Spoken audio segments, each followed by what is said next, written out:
November 22nd, 1963. Dallas, Texas, 12:30 in the afternoon. A motorcade moves slowly through the streets.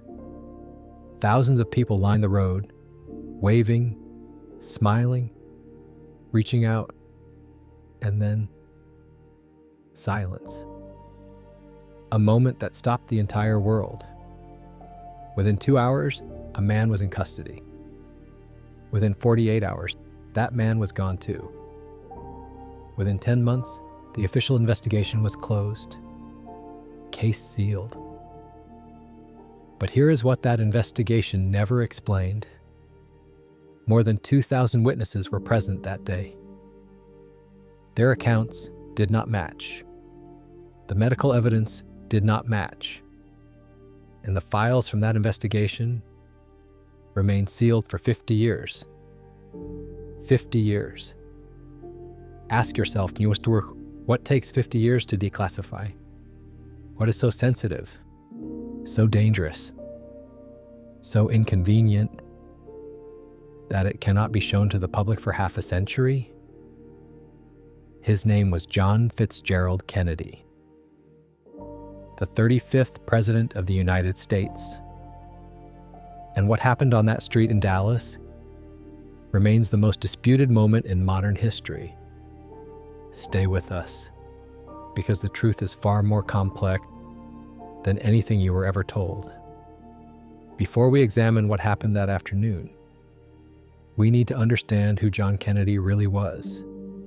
Not the image, not the legend, the man. By 1963, Kennedy had made powerful enemies.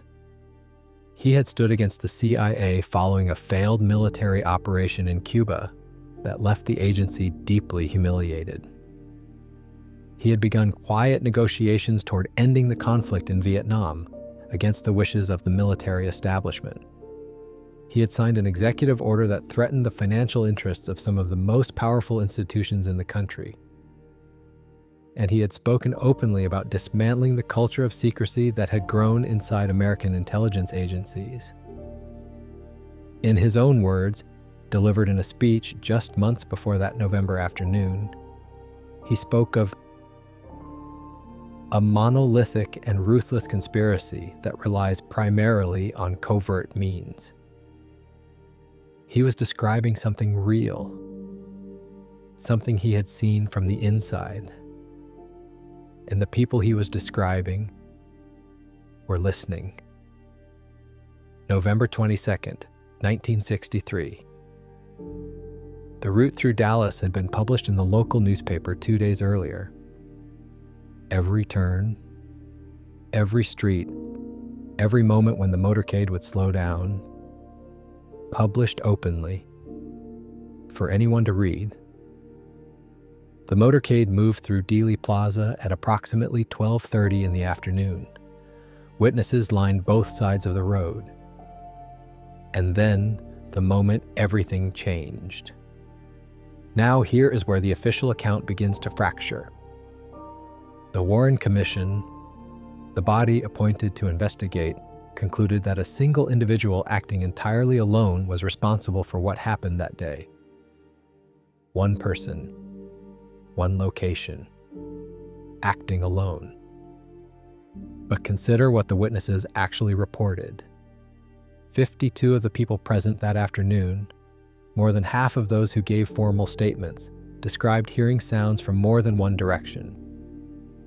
Not from behind, not from above, from the front, from the area known as the grassy knoll. 52 witnesses. Their accounts were recorded, documented, and then set aside. Let us look at what the physical evidence showed. The House Select Committee on Assassinations, a second major investigation completed in 1979, reached a conclusion that directly contradicted the original findings. They concluded that based on acoustic evidence, there were likely 4 separate incidents recorded that afternoon. Not one source, not one location. 4. Their conclusion was extraordinary. They stated that the evidence suggested a probable conspiracy, not a possibility, a probability. And yet, nothing changed. No further investigation was opened. No new findings were pursued. The report was quietly filed away. Then there is the medical evidence. The wounds documented at Parkland Memorial Hospital in Dallas by the doctors who were physically present described something entering from the front. When the examination was later conducted in Washington, the findings were different, significantly different. The doctors in Dallas were never asked to formally reconcile this difference. They were simply not asked. Within hours of the moment, everything changed in Dealey Plaza. 24-year-old man named Harvey Oswald was taken into custody. He had worked at a building overlooking the route. He had a documented history with government agencies that has never been fully explained. He had spent time in the Soviet Union during the height of the Cold War and returned to the United States without difficulty at a time when such things were extraordinarily complicated. He had connections to both pro-Cuba organizations and to individuals with known links to American intelligence. When he was brought before the cameras and he said something remarkable, "I am just a patsy." Those were his words. 48 hours after the moment, everything changed in Dallas. Harvey Oswald was gone, in a police station, surrounded by officers, in front of television cameras broadcasting live to the entire country. Gone. The man who ended his story that day was named Jack Ruby. Jack Ruby had documented connections to organized crime networks in Chicago and Dallas stretching back more than a decade. He was never asked under proper legal examination about those connections. He passed away in custody in 1967. The full story of what he knew left with him. For decades, the American public was told that all relevant documents had been released, that everything was known, that the matter was settled. Then, in 1992, Congress passed legislation requiring the full release of all remaining classified documents related to that November afternoon. What they found inside those archives was not nothing. Thousands of documents had been withheld, among them communications involving intelligence agencies, references to individuals whose names had never appeared in any official account, internal discussions that raised questions no one had ever publicly asked. In 2017, another release was ordered. Hundreds of additional documents were made available, but a significant portion were held back again. By order of the sitting administration, the reason given, national security.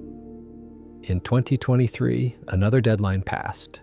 More documents were released. More were withheld. As of today, files from an event that took place more than 60 years ago are still considered too sensitive for public release. Too sensitive. After 60 years.